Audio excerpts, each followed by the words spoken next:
Okay, here we are. This is Jay Brown Yoga Talks podcast. My name is Jay Brown. Welcome to you, whoever you are, new and old friends alike. Thank you for listening. I really appreciate it. If you're someone who's been around, then you know I will often take some time in these introductions to hang out and talk about whatever's been going on. Well, not today. And the reason for that is I am so excited about today's talk with Joshua Schrei. Attempting to talk about anything else feels like a complete waste of time. And I'm being totally serious about that. If you've been around, then you know I have been talking about and asking everyone who comes on the show about the mystical realm and subtle body and energy maps and soul and spirit and scientific materialism versus consciousness-based reality. And I've just been calling out to the universe, wanting more clarity and context by which to consider these things. And I feel that call was answered by Joshua Schrei and the Emerald podcast. And then I had a chance to talk to him, and you're going to get to hear that today. And ever since I had this conversation with Josh, it's just been a real cascade of wonderful and positive inquiries and experiences. It's been very reinforcing and supportive.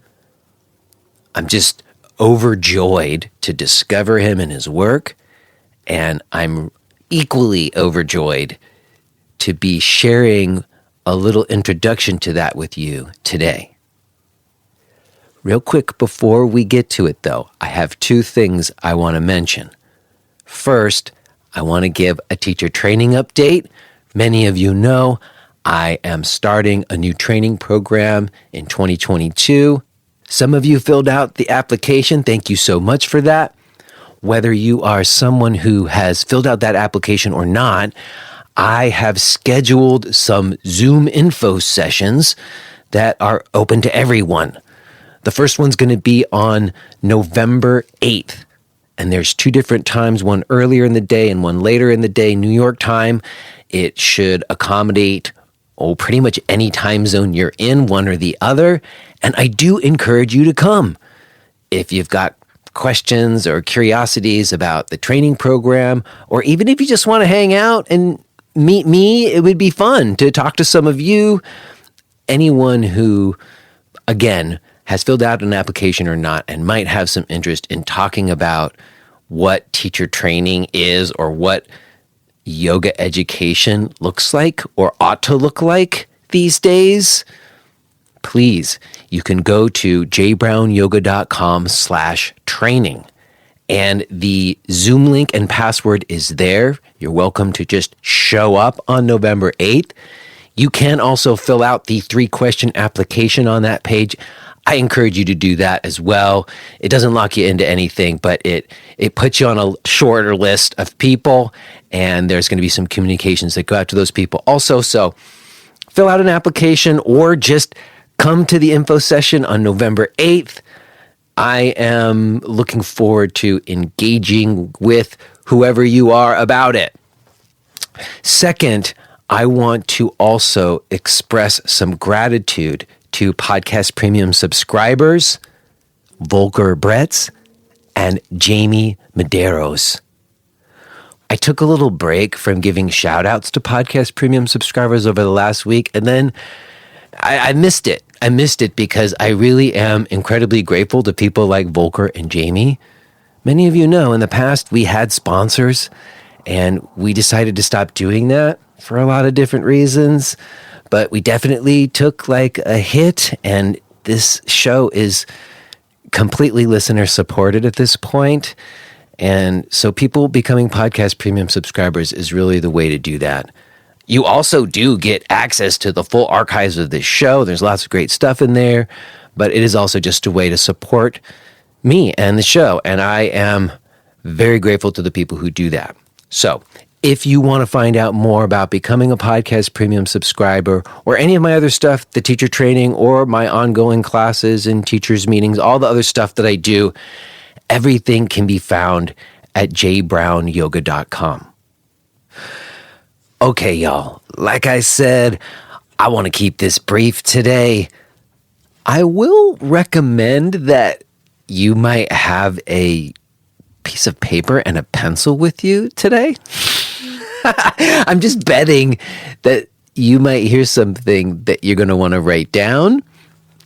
It's one of those, y'all. I'm just saying. And I will touch base with you on the other side for just a little debrief, but let's do it.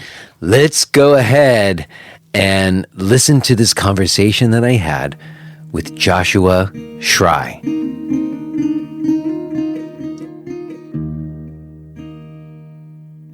Hello? Hello. Josh. Hey, how are you? I'm doing okay. How are you? Good. So you prefer just audio rather than video, or? I mean, I personally prefer not to see myself, but if you want to be able to see me, I can arrange for that if you like to have the video on. I kind of like just the sound of someone's voice. I listen better, I feel like. Yeah, that's fine too. It's whatever you want, though. If you prefer to have it on, it's up to you. No, let's just stick with audio. That's great. Cool. Well, listen, I am already recording, and I consider us having already begun. and I'm really glad to talk to you in more ways than one. And just like as an aside to begin, because if I'm not mistaken, you're a dad also. Yeah. I earlier today was dealing with health insurance companies and my daughter's health insurance coverage because last year in the pandemic, they auto renewed, but this year I had to fill out the application and it's always a crapshoot. Yeah. And, you know, our healthcare system is the most dehumanizing thing. Like for me and for the person I was talking to, like them doing that job, I could tell, you know, they almost had to speak from a script and like dehumanize to do it. And I'm telling you that only because there is nothing I would rather do more right now than talk about the Mythic. After the morning I had on the phone with health insurance companies and state agencies, I'm like, fuck, I need to talk. I need some rapture. Absolutely. Yeah. Regain a little bit of that animate force that moves us and helps us feel and reminds us what life is all about and serves as an antidote for those dehumanizing interactions. Absolutely. And I'm particularly glad because I know you're someone who sings that song, and I've been like devouring your podcast, the Emerald Podcast, since my producer, Josh Citron, turned me onto it some weeks back. Shortly before I reached out to you. Oh, wonderful. And he's actually doing your year-long course, the Mythic Body. I as soon as you said his name, I recognized it. Yeah. So he turned me on to it, and he knew I was going to love it because one of the things I've been talking a lot about on this show is like the mystical realm. I always use the word mystical more than mythic. That's just because, I don't know, we could talk about that actually, but I feel like I got into yoga in the early 90s, and it was all about there were certain experiences I had through these practices or these rituals that made a mark on me and why I'm still like have yoga as a focus in my life all these years later. But at some point in like the mainstreaming of yoga, a lot of that got kind of either downplayed or totally excised out of it as it became like a more fitness thing. And I know I read something that you wrote about core power yoga teacher training, which we can also talk about. So I know you know what I'm talking about. Yeah. And I think that especially in the last 2 years, also I had a yoga center in Williamsburg, Brooklyn for 10 years that I let go of. And since that, I didn't feel the same like market pressures or whatever. And I've been like returning to chanting and ritual and like all kinds of things that were sort of on the down low for a lot of years. And then I think I think I actually went to your yoga studio in Brooklyn. What was the name again? It was called Abhyasa Yoga Center. Abhyasa, yeah. I went there once. Yeah. Awesome. I used to live in Greenpoint. I lived in Brooklyn for about almost 12 years.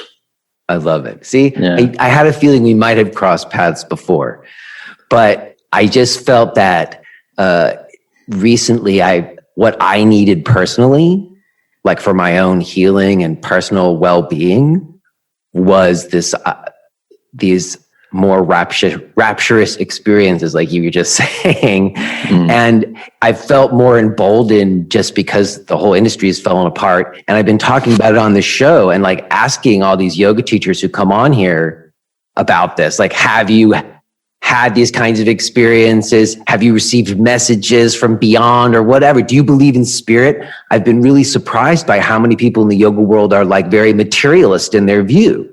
And don't see it all as being consciousness necessarily. I thought that was kind of a yoga thing.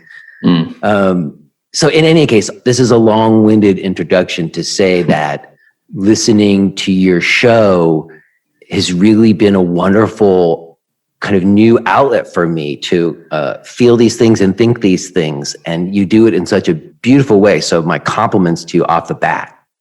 Thank you.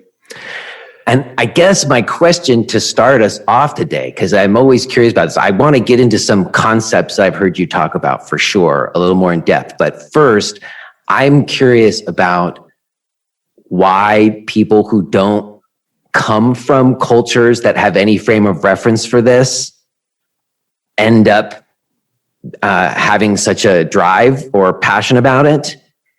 So I guess my question to you is like, when did like myth become important to you? Or like, did you have a religious background, upbringing, or like when do you first remember having myth be important to you? Yeah, well, that, I have kind of a interesting, what you could call like agglomerative life story. And I was raised in a Zen Buddhist community in the 70s, one of the first kind of major Zen Buddhist communities to arrive in the United States, and then went on to study Tibetan Buddhism and live in India. And so this has been with me right from the beginning. There are a lot of people who discover yoga through the exercise aspect and then discover the kind of spiritual and mystic aspects of it, as you're saying, because those two things in our culture live kind of separately. But for me, the mystic was my introduction to yoga. So I was raised on stories of the Buddha's previous incarnations and stories of talking animals and stories of animate forces and stories of Nagas and Gandharvas and the Vedic traditions. And these things populated my imagination from the time that I was a boy. And like you're saying, this mystic experience, this is something that has been right at the core of human experience for an incredibly long time, really, as far as we can remember. It's been inherent. It's been like the water that we drink. And it's not, I think in our world, we tend to think of it as what you could call like supernatural experience. It's not supernatural experience. It's natural experience. It's how people have experienced the natural world. People have experienced the natural world as animate, alive, living, breathing, teeming with forces that we act with for a very, very long time. So to me, it was kind of,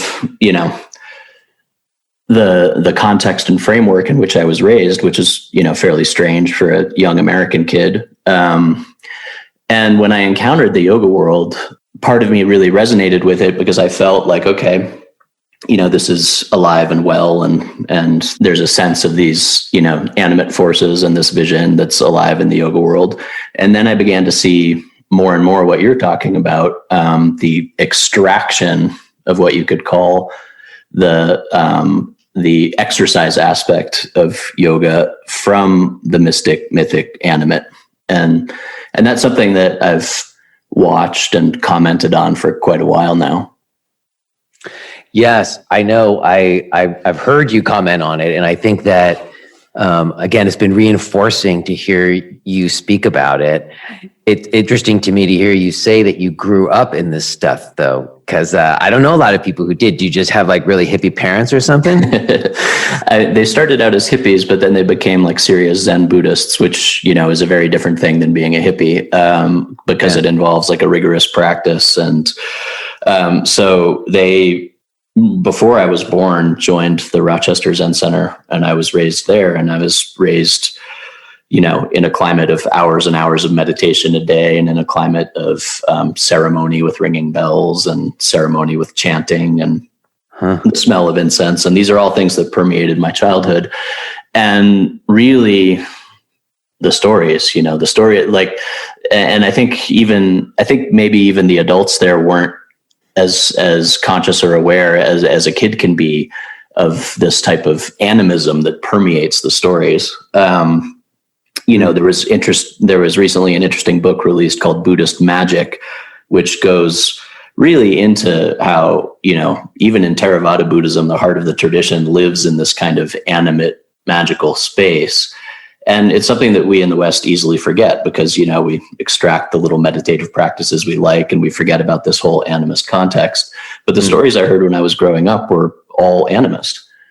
So we, the Zen Buddhist tradition is an animist tradition. And I don't think that people necessarily who got interested in Zen Buddhism in the West knew that they were even participating in an animist tradition, because our minds, in the modern world aren't wired to see things that way. So it's very easy for us to overlook and sideline and not pay very much attention to the animism that is at the heart of all things, including yoga. Well, I agree. I've heard you describe it as like postmodern randomness versus a fully formed world. And I think that that's been my experience, and yoga sort of was like a vehicle, among others, but definitely yoga was a big one for feeling the world is fully formed more. When you say animist, what do you mean by that? Like, it's an interesting term. I think I know what it means, but you've used it a bunch of times just now. What is that? Can you elaborate on that word? What does that mean when you say an animist world or an animist viewpoint? Yeah, let's take it in relation to Buddhism and to yoga, perhaps. We think of Buddhism and we think of meditation. And then beyond silent meditation, and that's kind of, what our Western minds, perhaps, or modern minds, you could say, link onto as like the essence of the Buddhist worldview, because we're very into essences in the Western worldview. And that essence is within a context of sung words and poetry and verse, and that lives within a context of incanted story, and that lives within a contextual worldview, you could call it. And worldviews, we call it a worldview for, all of our ancestors. It was simply the way things were. That worldview is one in which we are surrounded by forces, the forces of nature, the forces of life, right? That we interact with a world of, animals, trees, rocks, what Graham Harvey calls in his book on animism, non-human persons. And that's from the Ojibwe. And that the practices that are designed to connect us through resonance, connect us to this larger world, make us feel that we're humming along with a universe that is also humming. The practices are firmly set in this context, and they have you could say they have their most resonance within that context. So in other words, if I adopt the practice of silent meditation, just because, I find it nice, and certainly silent meditation has helped a lot of people, there's a very big difference between simply like sitting on a cushion in the middle of my busy, hectic, noisy day, sitting on a cushion, being silent, and suddenly being inundated with the state of my consciousness, which is probably, if I haven't done any preparatory work, probably fairly aggravated.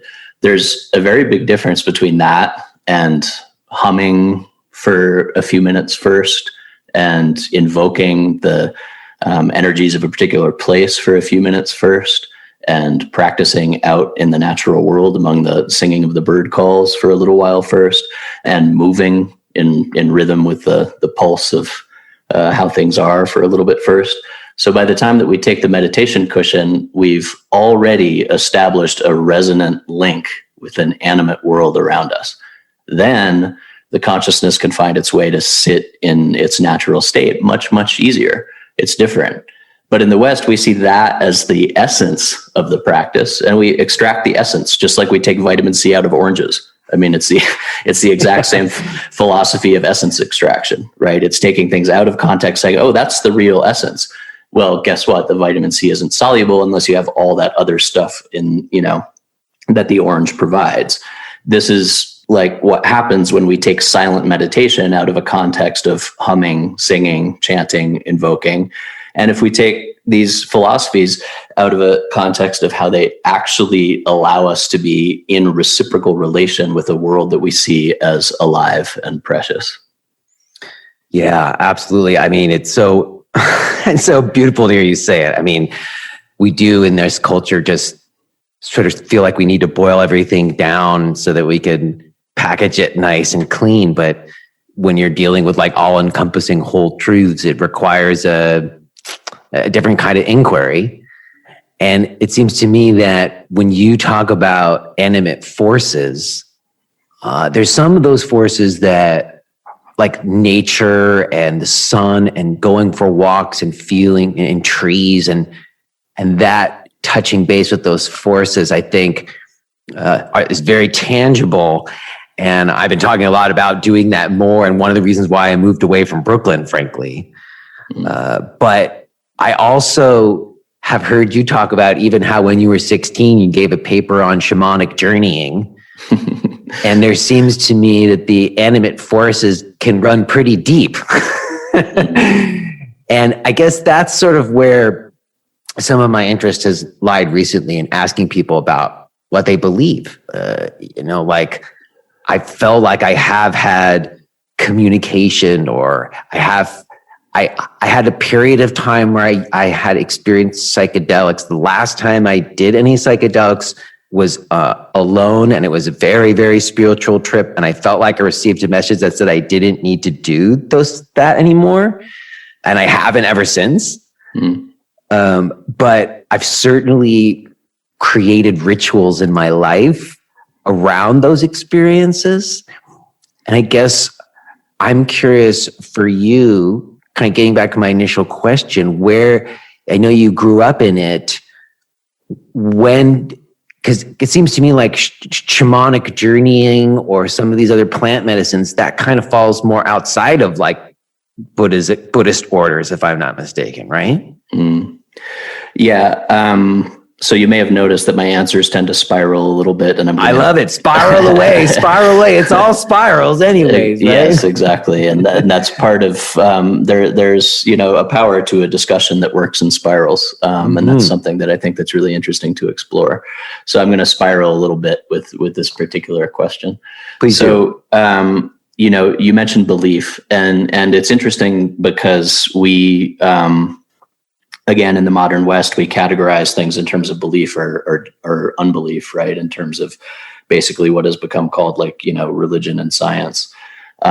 It's worth noting that for 300,000 years, humans didn't really find, this essential split as a central driving force within their experience, right? It's something very recent and very new.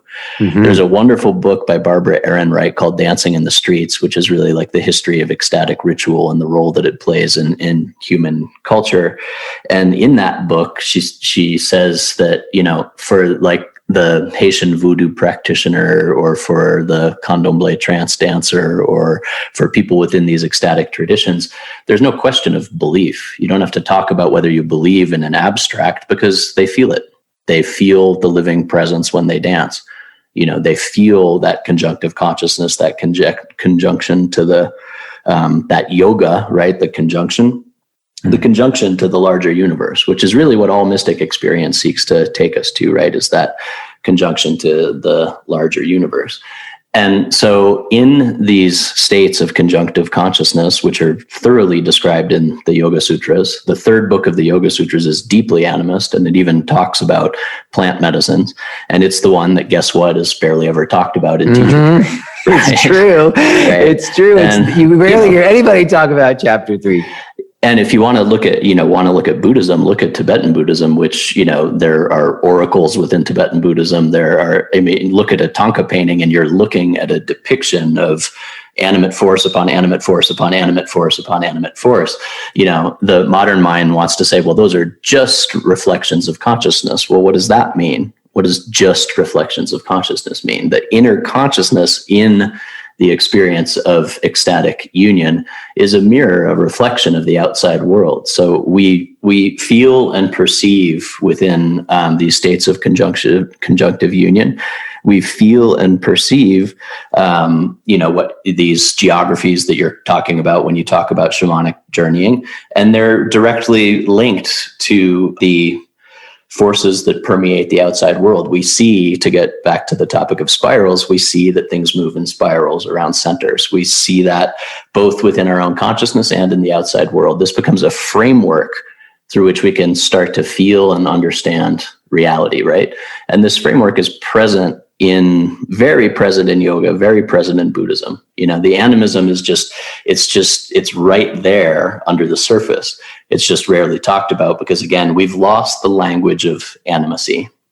There's a philosopher, this is getting pretty obscure, but there's a philosopher named Rella, I'm forgetting his first name, but he talks about how the modern mind has dormant Orphic cells.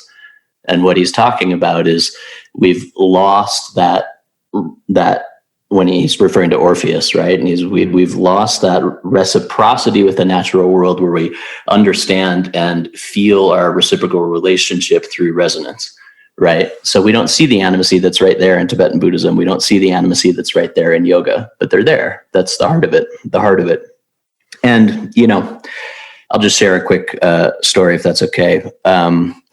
I'd studied yoga for years. I'd lived in India when I was younger. I'd studied Sanskrit and Indian philosophies and Vedic texts and the Gita and this type of stuff. And then one time about 12 years ago, I started really exploring the villages of India and the rural areas and taking a motorcycle and getting lost and, seeing what I could find and, meeting such welcoming communities and just incredible traditions. And, but, when you get a little outside of, and it's in the cities too, but when you get into the rural areas in India, what you find is this animism in full force. You find trance mediumship is common practice among, there's certain villages now, studies are being done, but there are certain villages where 30 to 50% of the people are, some form of animate trance practitioner, right? You find animacy alive in the goddess traditions in the villages, right? You find that the rituals center around goddesses of place. And this is deeply embedded in Hinduism, and therefore it's deeply embedded in yoga. It's the backdrop, the context, the framework in which yoga sits. And I think that is kept alive in the Indian vision, and it's even kept alive in the texts, right? But the further we get detached from it, the harder it is to see. It's harder to see when, we're in a teacher training in LA studying, like maybe we have 3 hours to study the Yoga Sutras, right? Mm-hmm. And we focus on the first two books, and it's all kind of, about these images of consciousness. And question and answers or whatever. Yeah, exactly. And it's not so much like, how did this live and breathe in context? And the context in which it lives and breathes is animacy. I think that's so... Yeah, I'm sorry. Go ahead. Finish what you're going to say. No. You go ahead. I'll no, I was just reacting to lives and breathes because I did 3 months in India in 1998, doing kind of what you said, where I decided I wanted to get off of a tourist track and just started going to off places, and had similar experiences where it just felt like life happened in a different relationship to time and the way that people were relating to life, and then therefore relating to me, had what you were describing, this more animist context. And I have done whatever I can do ever since to retain that animist context, which is particularly hard to do, given where my conditioning and where I've grown up and where we live and the way the Western world is, frankly. But it's become quite a mission, as I think it is for you, it seems. Well, yeah. And, and there are points of access, and there's points of access within traditions. The Indian traditions tend to be very welcoming for people who study them with respect. For over years and years and years, I've been allowed to study and practice over there, and to gain access to communities where these practices are still very much alive. And then, it gets into interesting issues around culture, right? And around what is cultural property and what is not. And I think these are very important issues. And it's very important really in terms of this issue of like essence extraction that we're talking about. Mm-hmm. And it's also worth remembering, for us in the modern West, that 99.9% of our ancestors were animists. 99.9% of our ancestors were animists. The current framework, and if you're like me, you follow the latest in anthropological findings, and the current framework, when I was a kid, the framework was 35,000 years for anatomically modern humans. They thought anatomically modern humans at the most had been around for 35,000 years. Well, guess what? In a few decades, that's been pushed back to 350,000 years. Now, how much further is it going to get pushed back, right? Back and back and back and back into the deep dawn. And that means, if you want to look at percentages, that 99.9% of our ancestors lived before agriculture, right? Just population-wise, if you do the numbers, they lived before agriculture. We all come from a deep, deep substrate of animacy. It's what formed the brain and the way the brain formed. The somatic interaction of the human being with the cosmos, with an animate cosmos, is what causes us to think and breathe and feel in the exact way we do. And it's what causes us to like make kids' cartoons in which the stones and the trees and the rocks all still talk, right? It's so embedded in our culture. And then we reach a certain age where we say, well, actually, just so you know, that's not really how things are, right? And animacy isn't about some kind of, woo-woo vision of like, oh, I went and talked to the rocks. And, it's not about that. It's about understanding protocols through which the human being can experience resonance with the resonant bodies of the natural world. That's really ultimately what it's about. So, I think we need to be deeply culturally respectful. We need to practice traditions where we're invited. And at the same time, we don't have to feel, as modern Westerners, we don't have to feel shy or embarrassed about our want for animacy. It's everyone's birthright. It seems to me that if you attempt to look back at like the early shamanic roots of it all, before there were religions and the traditions as we know them, it seems to me like whenever I've tried to do that, it's always that because it was an oral tradition, nobody knows. It's all up to like interpretation. Especially from like an academic point of view. That's why like yoga teacher trainings always sort of start with yoga sutras, because everything before, nobody knows what to do with it or something. But it seems to me that there is something, and this is the risky part, and to reiterate what you were talking about in terms of being respectful of the traditions that have mapped this out for us, as you've talked about on your show. It seems to me that there are universal experiences. Like there's experiences that I just had in my own meditative states that I then saw written in text or saw described thousands of years ago, or across different cultures even, especially when you talk about shamanic journeying or psychedelic trips, and people see the same shit across different cultures and times.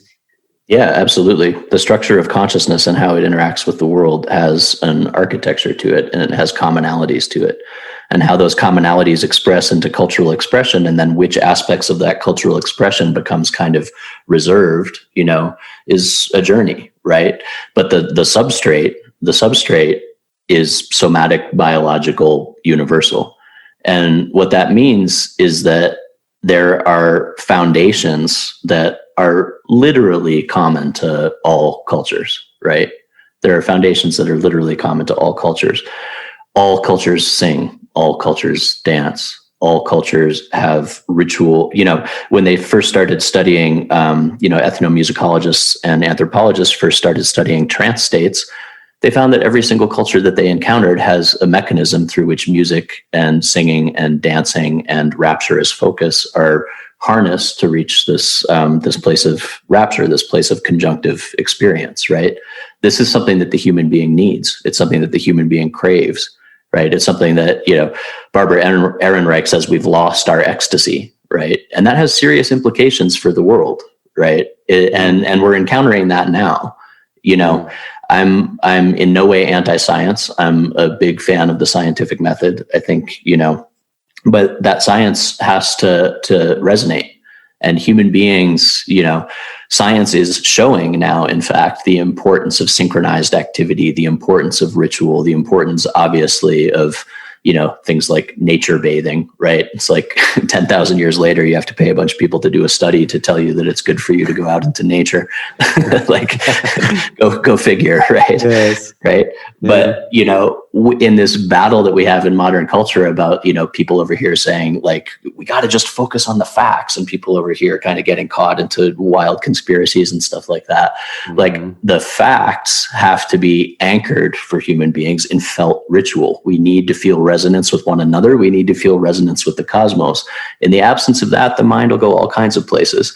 And you can't just remedy that by saying, just pay attention to the facts. That's not enough. Human beings have always needed this ecstatic communion, right? They've always needed this communion with the cosmos.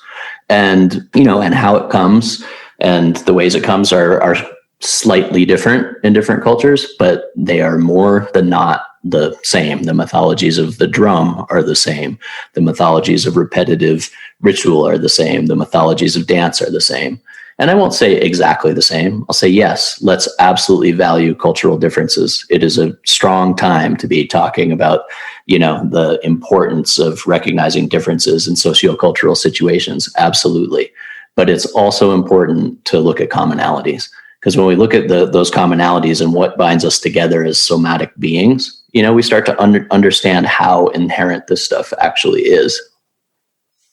You said earlier that there was this weird thing that we've done. We've created this split where it's you either believe in science or you believe in religion. And it seems to me that a lot of times it's not even about science, because when I've had scientists on here, like really honest scientists, and I probe them, at some point they get mystical. It happens almost always, like, because scientists have an inquiry to understand stuff too, and they're often coming from a observing place or something. But it seems to me what's different, or what you're talking about that's happening more recently, and it's what I alluded to earlier, is that there's a sort of like a materialism where I've had someone on the show, I was so surprised, say they don't believe in the idea of a spirit or soul, and almost kind of like casting aspersion on it as being like the grounds in which people are being manipulated. I think it's because we're in this particular situation right now, partly too, where it's almost like you have to be careful.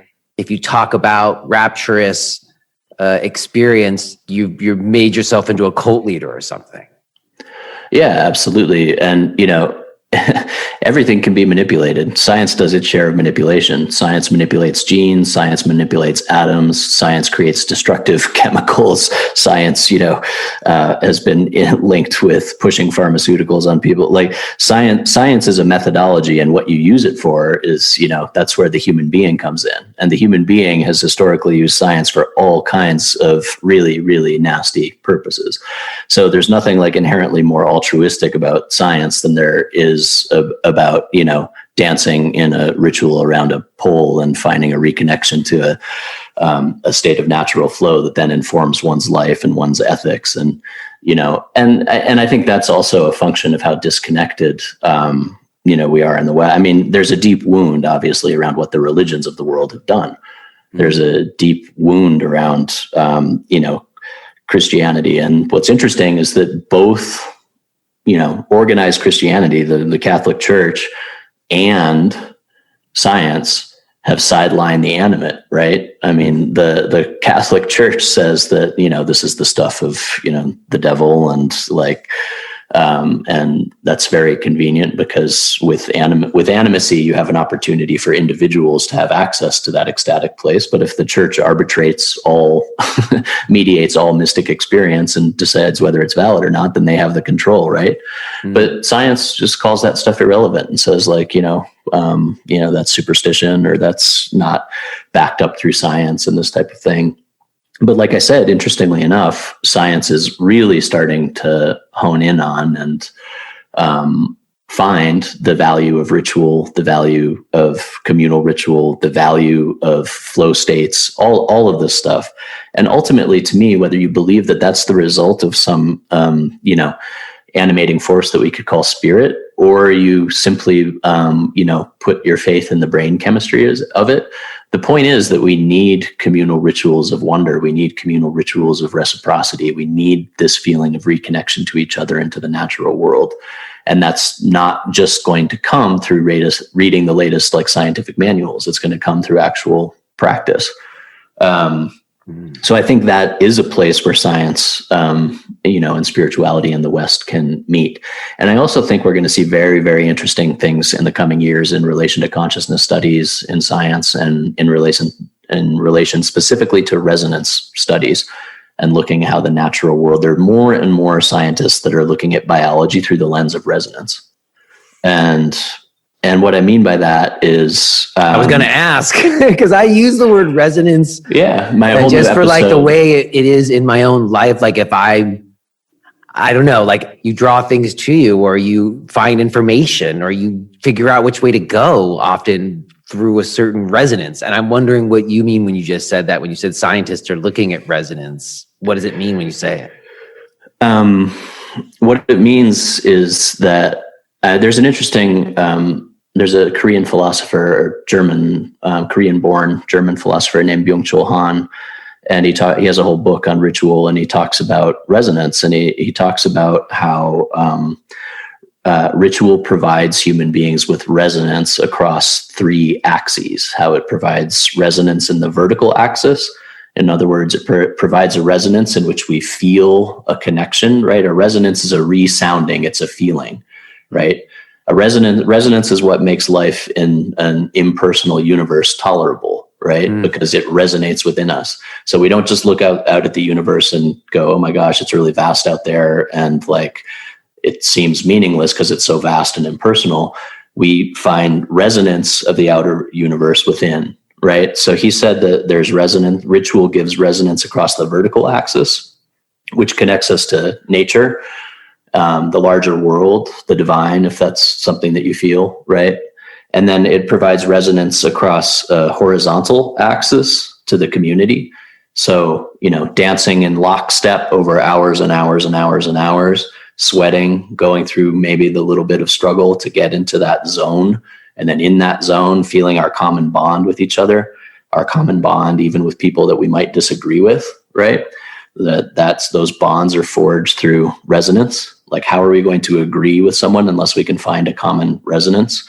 Congress just starts like talking every morning and they're instantly in the space of debate. They've done no rituals of resonance, which, many traditional societies do, even just like repeating a few words together to actually get them in sync, right? We need rituals of resonance on the horizontal axis. And then he talks about the diagonal axis, which is resonance in relation to things, in relation to trees, rocks, streams, rivers, ecosystems, design paradigms, cities, this type of thing. So this resonance, it really forms the heart of human culture. It forms the heart of why humans have bonded together, right? And people bonded together originally in resonant ritual, right? And it was literally resonant. People sung together, right? People sung together, people danced together, people played instruments together, people went into ecstatic states together, and this bonded them together. There has to be some type of resonance, and resonance is right at the heart of culture. Now they're finding, guess what? That resonance is also in the heart of nature and how nature operates. There's resonance between plants. There's concurrent entrained movement that happens in the shoots of corn plants. There's communication that happens between trees that happens along models of resonance. It is no longer enough to say that biology works through randomness and competition. It's our culture that works through randomness and competition, right? And we've put that cultural model onto a world that actually operates through resonance. Wow. If you are hearing this message, then you're listening to the free version of J. Brown Yoga Talks. To hear the rest of our conversation, please subscribe to Podcast Premium at jbrownyoga.com/premium.